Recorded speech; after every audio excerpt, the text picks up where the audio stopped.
First of all of the counties to adopt a charter under the provisions of the new revised Constitution of '68.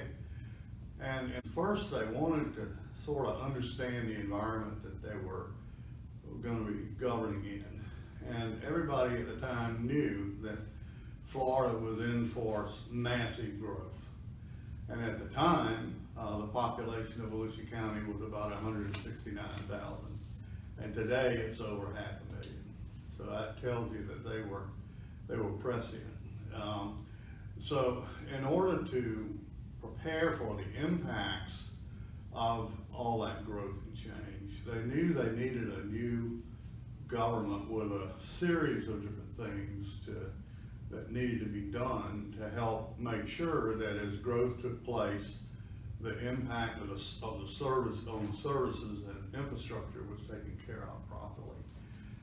And so they divided themselves up into committees, and I think there were 80-something citizens involved in these committees and so on. And I think everyone who has studied it, as I did as a student, I wrote my graduate thesis on this, and it's very clear that without the support of the League of Women Voters and the News Journal and others, it wouldn't have passed.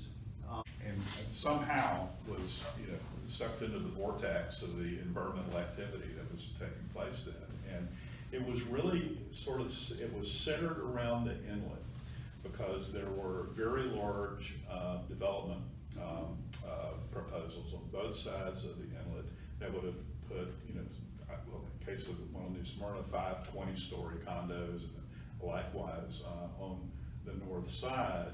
And at the same time, the Port Authority, which was an independent government or governor-appointed special district, was moving forward with the plans to put in a port marina facility at the inlet. And so that all the focused environmental community and good government people were all around, the inlet. And I got to meet a number of folks in the league and other parts of the community. That's where I met Walter Boardman, for instance, and Rick Hughes, and Meg Johnson with the league was very much involved in local conservation issues. And that's where all the energy was. And it was about bringing the Port Authority under the control of the county to try to be able to take those resources and use them for other purposes, such as conservation. And we all kind of came under the spell of Walter Boardman, who had been a pioneer conservationist, happened to move to Volusia County, and his mantra was, don't fight it, buy it. Like, what do you mean buy it? How do we buy it? Right. And so the focus and attention went into how to do that. And the league was involved from day one. There were a number of projects that you mentioned that were those initial galvanizing projects. DeLeon Springs was a big one. North Peninsula was another one. And it was a coalition of the league and the Sierra Club and others, that kind of was the gel that pulled all that together. Well, one thing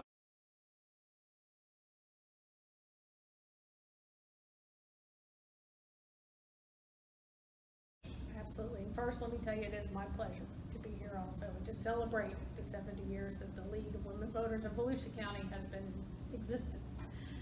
Way back when voter registration, we had that, someone would have to come into the office or be in front of an employee of the Department of Elections and raise their right hand to swear to the oath that they were a citizen, they were eligible to be able to register. And so with that being said, since this county is very big, not to have everyone come into the office, we would deputize the league so that they could assist with voter registration. So while they were out in the community, they could help with registering voters. We have partnered with the league and with the school board of Volusia County to visit all 10 of the high schools here to register new students. And they can pre-register at 16 to 17-year-old and 18-year-olds, of course, to register voters and students. Matter of fact, we're doing that right now. So we rely on the league to help with that, because as the Department of Election has other items and caveats going on, we do need that help when we go out into the community. And the schools is a big, huge part of that.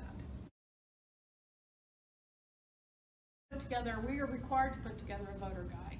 And in that voter guide, we put in the elected officials that pertain to Volusia County, starting with president all the way down to the Soil and Water Board of the Hospital Authority. Anything that would affect a citizen of Volusia County, we put in contact information. And the league was a huge part of that in researching all the information and gathering the information, where the offices were located, who they were, what their term was, how to contact them, whether it be phone number before email came into existence, and now with email and websites, so that people could research and be in contact with their elected officials. I mean, we've seen in the last 10 years, really, the League of Women Voters in a major statewide leadership role, focusing on some key issues around transparency, around reapportionment, accountability, public education, natural resources protection. In some of the statewide efforts that I've been involved in, I've sort of taken upon my responsibility. Let me go talk to the league. We have to get the league on board, or we're wasting our time. And and even in litigation, I mean, the league has been forceful and aggressive and has been successful in dealing with some of these really bad issues through the court system. And so it's been great to see the league on a statewide level really assume this position. And biggest fact that I like to think back on, and even going into the future, is the help with voter registration and educating the public. It's important to register to vote, but more important to exercise your right to vote and to use your voice in voting. So the league, in partnership with us and even on their own, is a huge part of that. You're always out in the community, you're always doing different events to educate the public on different issues, what's coming up, the different ways to vote. I mean, you're like a voice for the Department of Elections. And that is very much appreciated, because we, as I said, are a smaller department and only have so much time and manpower to be out there also. So when we have assistance with that, that is a wonderful, wonderful partnership.